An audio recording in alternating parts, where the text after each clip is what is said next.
Calva Dev in the place, talking about circular economies in the age of self-sovereignty. Right, thank you. Thank you, Calva.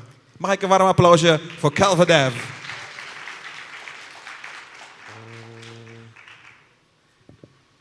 me fix my settings. Yeah. Displays. All right. Cool. So, all right, let's get started. All right, so if you don't know who I am, I'm Calva Dev. I'm the co-founder and CEO of Shopster, which is a peer-to-peer marketplace client built on Nostr, solely for Bitcoin commerce. And yet, as they mentioned, I'm going to be talking about circular economies in the age of self-sovereignty, or how to build a better system. And not necessarily just circular economies in the sense that we've been speaking of today, but more so in the broader scheme of like spanning the digital space and expanding past simply like a local community. So yeah, to get started, what exactly is a circular economy? Well, obviously in a perfectly Bitcoin circular economy, this is the system you'd have. So you'd have a business that earns Bitcoin, invests in Bitcoin, saves in Bitcoin, and they pay their employees directly in Bitcoin. Those employees and those employees and those workers earn Bitcoin wages, and then they can then go out into the economy and spend Bitcoin, buy different products and services with it, buy houses, things of that nature, and then they again pay that money into the businesses, and then the cycle continues. Really, in the essence of it, a circular economy is just a state or an economy that runs off of a single currency, and that just like a closed loop that has a constant flow of streaming of that specific currency. And to get into like the idea of like what a circular economy that we've all experienced, that we might not necessarily consider a circular economy, it's the nation state. So like a nation state like Suriname or the US or any of the countries in the world, if you actually think about it, they are themselves circular economies. They're just circular economies that have forced or imposed currency controls and the use of specific currencies onto their people. So it's not an opt-in system, it's a forced system. And the tactics they use in order to control the population include the central banks. Obviously, central banks issue currency, they cause inflation, and this is like a way to suppress the ability for people to actually save and grow themselves, build outside of the system that they've been imposed upon. There's also obviously centralized entities, so a risk that a lot of companies pose by actually incorporating, going public, doing these things, like they expose themselves to the regulatory concerns of the government above them. So they have to like comply with all these specific regulations, have to deal with a lot of legalese and things of that nature. So that's another way that while it is a really powerful force to actually generate economic freedom and stuff, the nation states themselves have a pretty tight control over public entities because they have a lot of restrictions that they impose upon them. And obviously, like with the election and everything happening, like one of the other tactics they use is control of the media. Obviously, like they spread a lot of information, they control a lot of the channels that we communicate over. And it's like one of the biggest ways of actually influencing us, and not even necessarily just news media, but also like entertainment media. Like it's a pretty important point that like we actually we're imposed these ideas of like how we think of specific services. Like for example, journalism. Usually we like, at least in the U.S. films, journalists are seen as heroes, and they're solving all these problems, doing all these great things. But whenever we actually turn to the reality, we see that journalists actually manipulate a lot of things. They're trying to push specific information and propaganda into your face in order for you to comply and listen to the government. So like these entertainment things just kind of naturally impose these ideas that we have of certain establishments, and like they change the way that they change the reality from what they actually are. Obviously, laws, as I mentioned before, it's like a way of controlling how corporations and individuals themselves essentially self-censor. So like, because laws don't necessarily prevent action, they just hopefully prevent the future application of a specific thing. So like selling drugs, right? If you're selling drugs, it's illegal, but obviously like it doesn't stop the sale of drugs. Like it just hopefully discourages people from engaging in that action. So it's more like a self-censorship that states hope to impose on you. And there's also taxes and sanctions. That's like one of the biggest ways of actually discouraging people from either engaging with other economies or themselves becoming productive. Like as we're seeing more in like especially Western countries, like there's now larger capital gains taxes, larger employment taxes, and all these things. So if you're creating value in the world, you're actually more, you're being taken and stripped of that value creation that you've put out into the world. And then obviously not as not as obvious, but it's still very prevalent. It's culture and language. That's another way of controlling people. So like when a country imposes specific language requirements or specific identities, that we actually realize, we kind of like self-impose this idea of the other, and rather than thinking of like everyone in the world as humans, we think of each other as Americans or Brazilians or Surinamese people, and we kind of like separate ourselves from actually trying to work together and help each other. Instead of we're made to think that we should only care about ourselves or our nation, when in fact we should be somewhat working against the nation itself. Like preserving culture is very important, but we don't necessarily have to preserve culture by complying to the state and relying on everything that they do. And yeah, it's just it's a little bit of like a mind trick that they kind of impose on us to not allow us to fully integrate with each other and work together. So now that we've kind of laid out a bit of the tools, or like a bit of the control valves that the nation state uses, I can talk a little bit about Bitcoin, Nostr, and eCash, and like how exactly they kind of help prevent a lot of the stuff that the state can impose.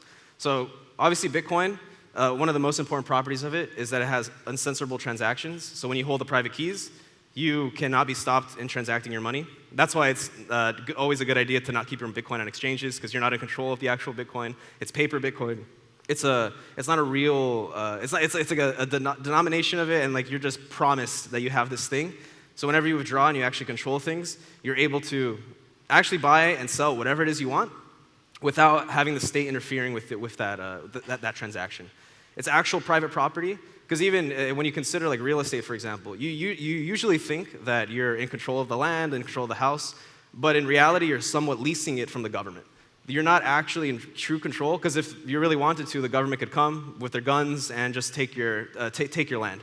There's usually laws and stuff that there's state laws that can help prevent that action, but it's not necessarily always going to be guaranteed. You are trusting that the government isn't going to violate certain rights that they've said they've given you. And obviously, as we know, number go up, savings, it provides us a way to actually preserve our value over the long run and not have to worry about the inflationary nature of that fiat provides you. Obviously, it's fuck you money, meaning not necessarily that like it's a lot of money that you're going to be rich, but more so that like you can just tell the government to not put its hands where you're engaging. So it's a way for you to just like basically just opt out of the system and completely sidestep it and move in your own direction. State limiting in the fact that it uses encryption, and encryption is a really powerful thing because it helps prevent the ability for states to actually, one, engage in, track your communication, track your transactions, stop you from transacting things. Like now that we have the internet, it's a space with a lot of surveillance and a lot of control, but with encryption and this very powerful idea, we're able to actually circumvent this and, again, sidestep away from it.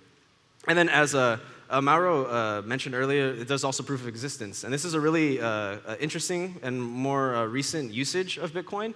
So like for example, in Guatemala, they actually used open timestamps, which is this program that actually verifies a specific time on the blockchain where like documents and stuff are uploaded. It helped verify their elections. So like people would issue their ballots. Whenever they'd file the ballots, it'd actually stamp it onto the blockchain, and you can now go back and see whether or not they've tampered with it, whether or not it's the original file whenever it's actually uploaded to the government website. So it's a really interesting way of actually using, it's not pure verification because the document could have been tampered before, but you at least know that it existed in this moment in time, and you can go back and verify whether or not a new timestamp was the one that was the original or not. Yeah, so as we've seen, like Bitcoin is actually obviously being used in a lot of different places, and this is just very simply a lot of the communities that adopting Bitcoin has been focused on. So we can see here like Costa Rica, El Salvador, the Netherlands, South Africa, Brazil, a bunch of places are actually already adopting it, and they're using this to somewhat build their own system and opt out of the legacy financial and legacy state system that we've been existing for quite some time.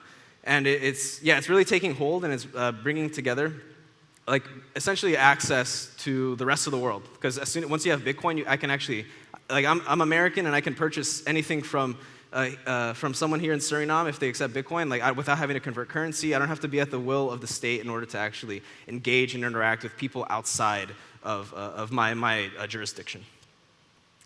Yeah, and there's this cool new thing that's been, it's not new, it was actually invented in the 80s, but this cool thing that is based on Bitcoin, and it's called eCash. So eCash was created by David Chaum in the 1980s, and it didn't really catch on because there was a lot of regulatory pressure, and it was supposed to be backed by the US dollar, and it's just a lot of stuff that wouldn't have made it viable. But now that we have Bitcoin, we're actually able to build new systems with it. So one important caveat is that eCash is custodial. So you are not in control of the keys. You're at the will of a mint operator in order to actually be able to redeem your eCash notes for actual Bitcoin. But the really cool thing about it is that, one, it's almost nearly frictionless, because in order to interact with it, you can actually just text someone a little string and that contains actual Bitcoin. So I can text my mom, and if she never knows what, she's never interacted with Bitcoin or anything, but she can see oh, okay, I got some money, and I can then send it to someone else, pay someone for it. You can just text people with it, not even have to download an external wallet. It allows for private transactions. So on-chain, there's a lot of issues with privacy if you're not using coin joining or other more complex techniques. And eCash actually allows you to essentially have perfect privacy in order to engage within the Bitcoin economy. And it's obviously a really nice benefit to not have to worry about whether or not the government is still tracking your transactions, all these things. It has offline usage capabilities. So since it's a short text string, you're able to actually send eCash notes to people without having internet access. Obviously, you have to have internet access before whenever you generate the eCash and when you're minting new eCash tokens with your Bitcoin. But you're actually able to send that money over to someone who has no internet connection. They can still interact with it and use it. And then, same thing with the fact that you don't necessarily need to download a Bitcoin wallet. You can have there's no real requirement to understand the actual backing of the Bitcoin itself, which is quite interesting. There's an application called Boardwalk Cash. They actually they use eCash in the back end, which is backed by Bitcoin. But whenever they show users how much money they have on it, it's actually just denominated in fiat. So when they onboard new people, they're like, oh, okay, I have $5 here. And they just think they're interacting with cash through the traditional banking system. But then they realize that they play into it a bit more. It's like, oh, actually, I'm using Bitcoin. And I can now learn about why exactly this is a better system and the new things I can do with it. And one cool thing about it is that more recently there's been developments with it with Nostr, and I'll talk about Nostr right now. But with eCash, there's now new systems that allow you to essentially send money and keep money on the Nostr network. So it's completely separated from the traditional banking system, and you don't even need a wallet. You literally just need your private key, which is your Nostr account, and you're able to use that money, spend it without ever having to download an external wallet. Yeah, so Nostr. If you don't know what Nostr is, I like to think of it as a decentralized publishing protocol. So it's just a way to transfer information over the internet permissionlessly, and in a more uncensorable way. So the things that it provides, one, and probably most importantly, is a permissionless identity. So whenever you're interacting online, you usually have to sign up for a Google account, Facebook account, any of these digital systems. And if that company decides to shut you down, you just lose all your followers, all the work you put into it. And with Nostr, it actually allows you to keep anything that's related to your identity, so your followers, your posts, any of your content. You can take it to another application without having to worry whether or not you're gonna be able to carry that information over. So I could use for example, there's three social clients, the Twitter-like clients, Damus, Amethyst, and Primal. If I don't like what one of them starts doing, I could just simply take my account, move it over to another, so I can move my account from Primal to Amethyst, and all my content will be there, all different things, and they all provide their own different use cases. And even more so, outside of social media, you're able to engage with a lot of different types of applications, which I'll get into in a moment. But yeah, there's resilient data transmission. So with the relay-based system, it's in a decentralized way. So you're able to like send information and like distribute it across a wide variety of servers on the network. And they're very you can just like plug and play. So you can choose a bunch of different relays and connect them to different places, and they all can store your data. I wouldn't say it's 100% uncensorable, mainly due to the fact that you are still at the whims of a relay operator for controlling your data. But the great thing is that you can distribute it across multiple relays or your own relay, and it's very simple to spin one up. It might be a little bit more difficult to maintain if you're not a developer, but like it's not too hard to actually run one. But you have a lot of freedom and flexibility in terms of where your data is stored and how to use it. There's interoperability, as I mentioned before, with a bunch of different clients. You can just plug in your private key and your account and just like move over all your data and like interact with a bunch of different things. And it's really cool to see like when I post on Damus, I see a note that I shared, and then someone on a different phone, I can like check in on a completely different app and see that all my content's there, and like everything's just distributed on the network, and it's really cool to see. For developers and people who are building on Nostr, the really nice thing about it is it's very easy to build on top of it. So like as a personal anecdote, like me, for example, I graduated college last year, and I had really no big professional development experience. And I had always wanted to contribute to Bitcoin, but it was a little bit more daunting, and like the task was a little bit more technically difficult, and I didn't know if like the community would be accepting of people just trying to throw in proposals and stuff, and I just didn't have too much development experience in the languages that they were using. But once Nostr came around, I looked at the protocol, and I was like, oh, okay, it's a really simple JSON object, and I can just really I can interact with it and just very simply start building without asking anyone for permission. And what language I use, there's a lot of technologies and libraries that allow you to build on it very, very easily. And it's just a really nice and fast-paced space. Like if Bitcoin itself takes a lot of time to like add protocol improvements and for the development of things. But with Nostr, because it's just like completely open and a permissionless, like even the development network, you can just create a new app. And the really cool thing about it is that when you create a new app, you already have access to all the people that have been using Nostr.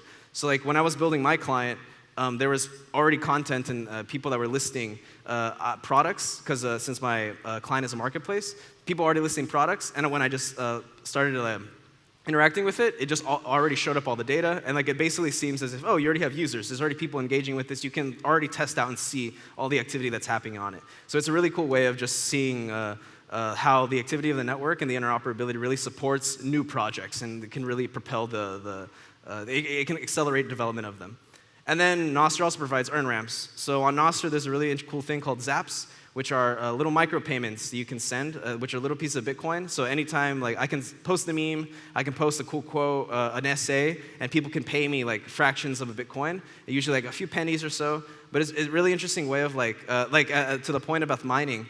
Like eventually, there's not going to be enough liquidity like to purchase from exchanges, and Nostr actually provides a way to actually earn some Bitcoin in a kind of new way.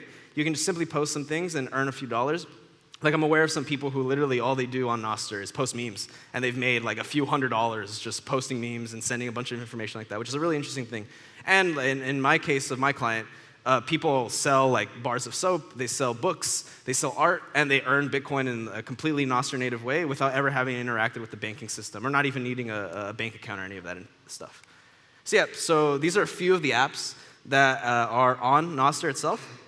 So my client here, Shopster, it's a marketplace client, so and you can, with any of these clients, you can actually take your account and just plug and play into everything and just test a lot of things out. There's Flare, which is like a YouTube client, so you can just like watch videos, upload videos, interact with that stuff. There's Amethyst, as I mentioned before, which is a social client that has a lot of information. Zap.store, which is pretty cool. It's an app store, a permissionless app store, so there's no need to like have to comply with Google Play or Apple Store's services or any of that stuff. It's just a permissionless way to like download apps, interact with Nostr, and like there's a nice like social aspect to a lot of these applications because of the network that you build and the fact that you can carry your identity over everywhere.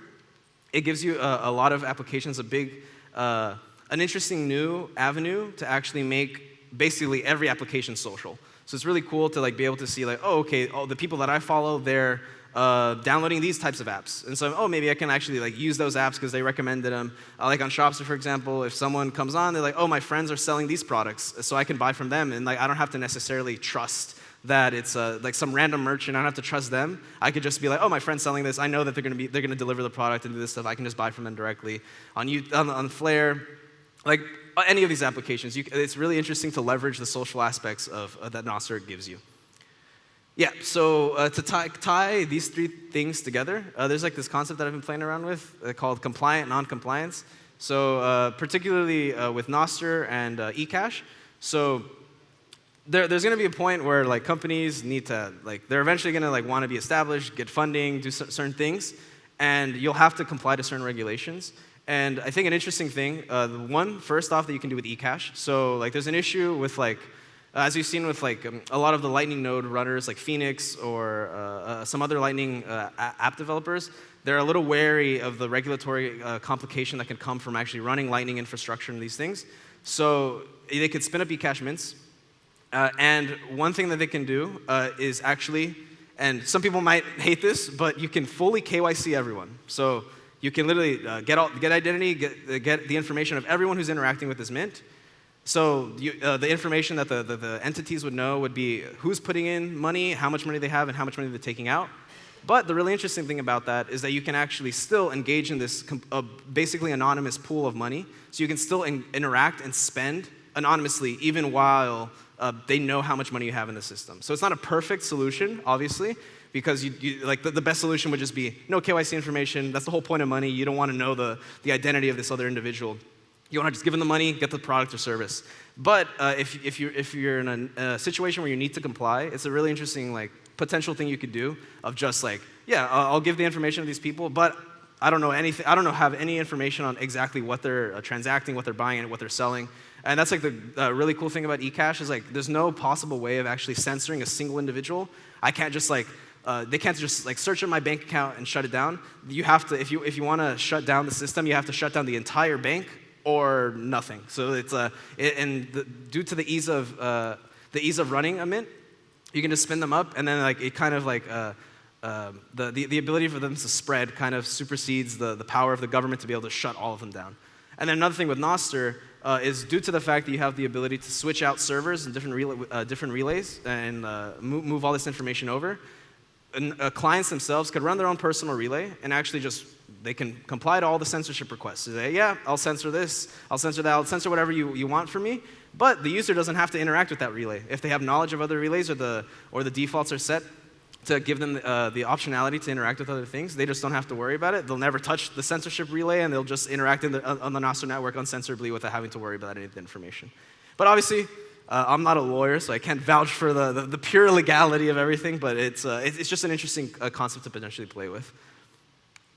And so this is based, this information, these next two slides are based a little bit on this book called The Network State. And if you guys haven't read it, I highly, highly, highly recommend reading it. It's a really interesting book. You can read it at thenetworkstate.com. It's just free there. But the thing about the network state is that it's a new model for actually organizing human beings and being able to build out just communities and develop human cooperation.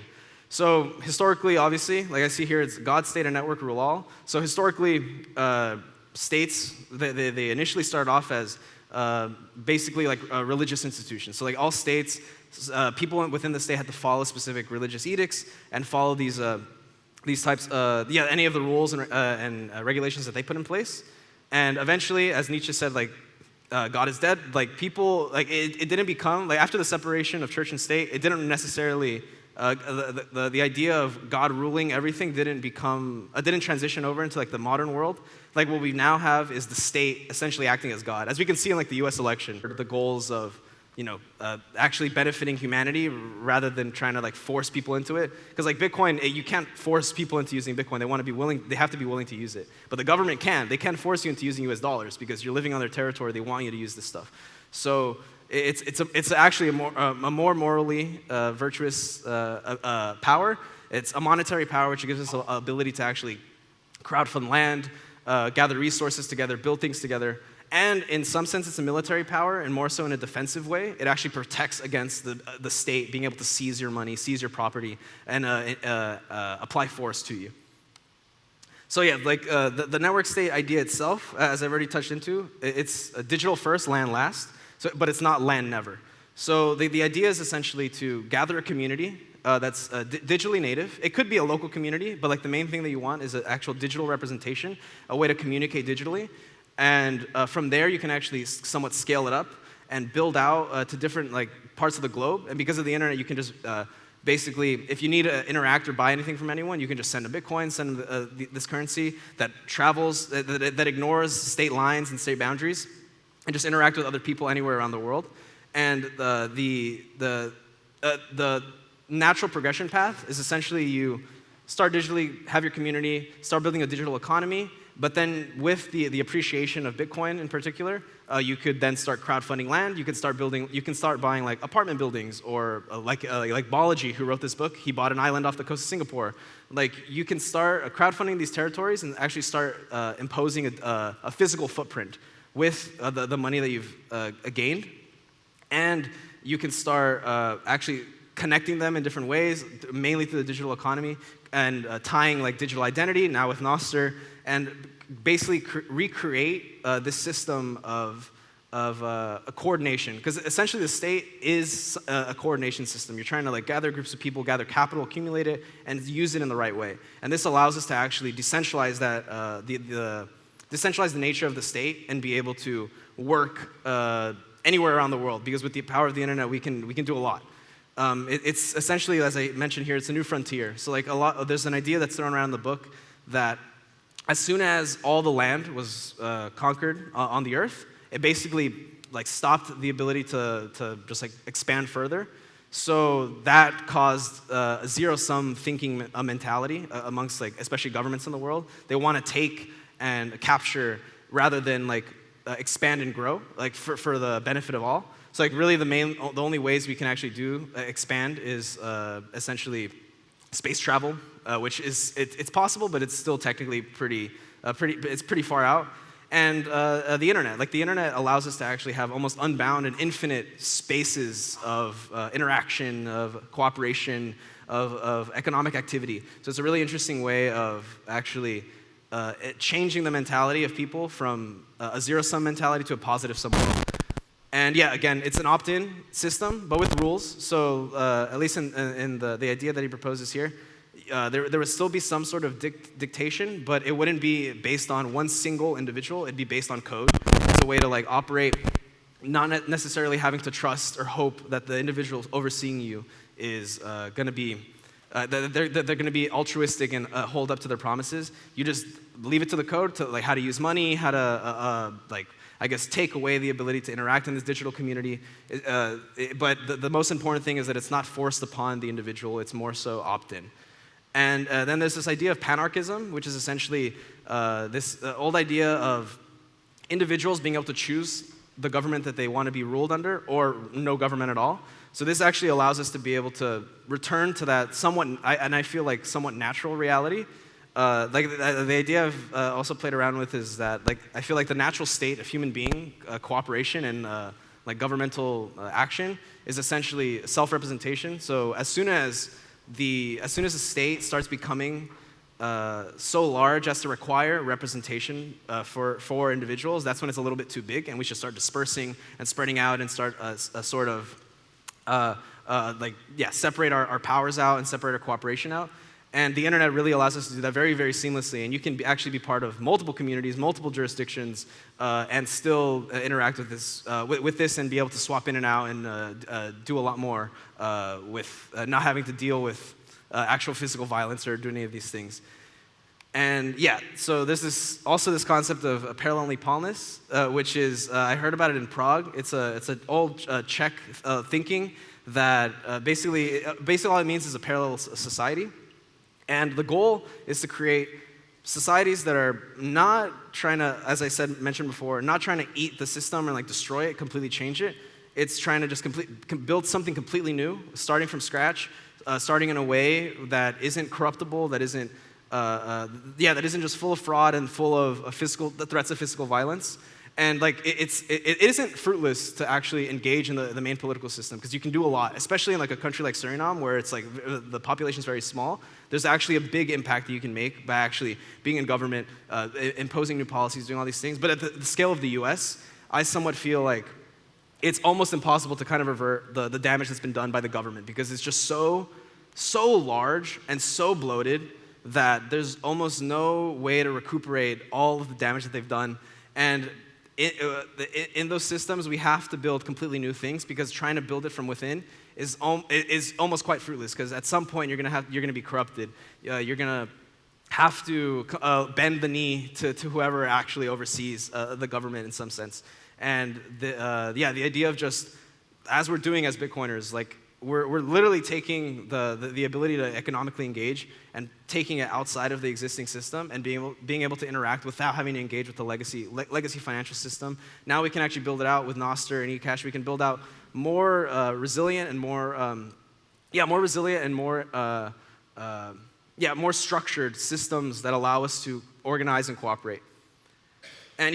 And with all this being said, like things will get worse. As we've seen, the European Central Bank, they've started saying like, oh, Bitcoiners who have held Bitcoin since 2013, they have to have their Bitcoin taken. Like they have to make sure that they allow the new people who are getting on board to be able to have equal opportunity to Bitcoin. There's also like the attacks on the Samurai wallet, which is like a coin joining wallet. Like they're throwing all the legal stuff they can to like kind of stop the development of privacy.